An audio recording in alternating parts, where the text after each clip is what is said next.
In this video, you're gonna learn some of the best tips you can follow to rank up in Brawl Stars. My name is Gaming Guru and I've been playing Brawl Stars at the highest level for many years now, and if there's one thing I learned about the game, it's that you don't need to dodge shots like Tensa and have aim like Loki in order to rank up. If you understand and apply the concepts I'm gonna show you right now in your games, I can guarantee you're gonna see big ranked improvements in a short amount of time. The first and most important rule you need to follow if you want to rank up is to not help your dying teammates. And you guys might be saying, but shouldn't I help my teammate? Shouldn't I save him? Shouldn't I prevent him from dying? But most of the time the answer is going to be no, because when you go into a fight in an already losing position, chances are usually not on your side. Now in most cases you're going to see it start out as a 3v3, someone's going to die and the two remaining teammates are going to try to make up for their lost teammate and they're going to play extra aggressive. And this will end up in either one more of them dying or even getting completely team wiped, essentially causing you a loss. Now if you are one of the two surviving team members, what you should do is focus on staying alive and regrouping. Regrouping means switching lanes so that your respawn teammate has an easier time to get back into the game, on his right lane of course. And staying alive will usually come in the form of retreating or giving up position. But remember, giving up some position on the map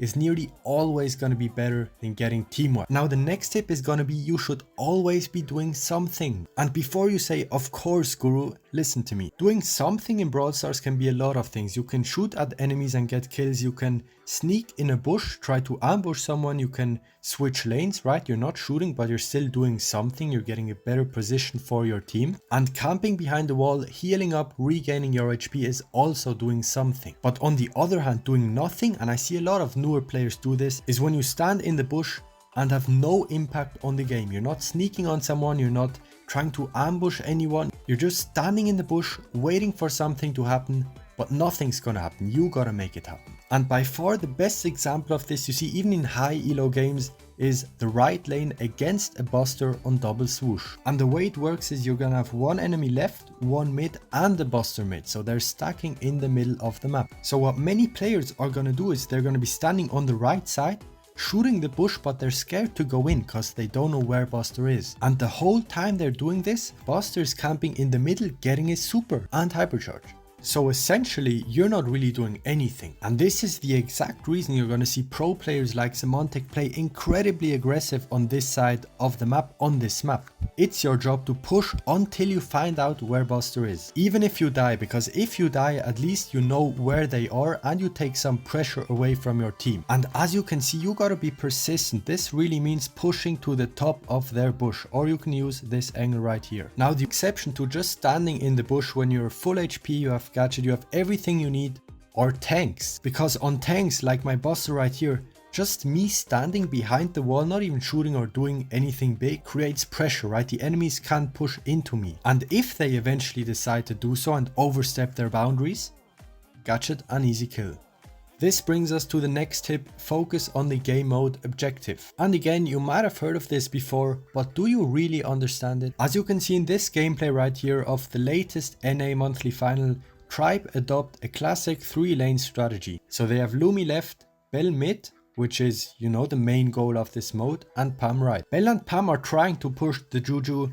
Lumi can't really hit Hank and Blue are getting more percentage in mid. Now Tribe are very smart players. They realize this is not going to work. They're not going to win the game like this, so watch what they're doing next. Instead of going on 3 lanes like before, they simply stack mid. They ignore the thrower, focus on Hank and Grain mid and take control of the zone. A perfect example of how far the ability to quickly adapt to situations in game can go. Now in Bounty, the objective might seem pretty clear and most players are gonna say the same thing: the team with more stars wins. Now this is not wrong by any means, but in my opinion it's incomplete. What really matters is the team with more stars when the timer ends, or of course the only exception if you can get 20 stars before your enemy team. Now I like to make my examples as recent as possible if I have a good clip in mind. As you can see again from the last NA monthly final, Team Blue has the lead basically the full 2 minutes. And now watch what Sans, the Ali, does in the very last few seconds of the game to change the score. 10 seconds left, decides to go in for some chip damage. Chino coming in on the Jackie, taking a lot of pressure away from the Ali. Kazuya and Mr. P focus Chino, kill him. Sans jumps on Shade, Kind of a misplay from Kaze, to be honest, tries to kill him and dies in the process. And now the game is won for Space Station Gaming, even though they had fewer stars basically the entirety of the match. Now exactly the same thing goes for Gem Grab, and I think we all know what I'm talking about. You might have the gem lead the whole game, Mortis hypercharge, boom, game is lost. Or not just Mortis, in this meta it can really be anything, right? Tara, Draco, the list goes on and on and on. Now these next 3 tips I'm gonna give you don't apply in the game directly, but around the game, and how you can overall still boost your ranking. And the first of these is gonna be to watch pro players play rank. And the very important thing here is you don't just watch the game as entertainment, say while you're eating or something. You need to actively be thinking to actually improve when you're gonna play the game again yourself. The way I like to do this is to only focus on one person. So my favorite streamers, pro players, are Pachi, Bobby and Tensai. They all stream on YouTube, and what you want to do is only focus on their gameplay. Okay, keep your eyes on Tensai or Pachi, whatever. Keep your eyes on that person, just focus on one guy. And on top of that, I said this in my last video, pause the stream in the draft or after the draft is done and try to think and understand what every player should do in the game. This will allow you to train your understanding of roles, and if your prediction deviates from the pro's playstyle, you can learn from it and implement it in your own games, and of course know it next time. Now the reason I like this so much is because in pro versus pro games, you can't really see how good they are because they're matched up against a similar skill level, but in ranked you can really see how they're taking advantage of their enemies' mistakes. And this leads us perfectly to the next tip: watch your replays. And as you can see, even a 2-time world champion is still watching replays of ranked games to better understand what happened and to potentially improve something in his next game.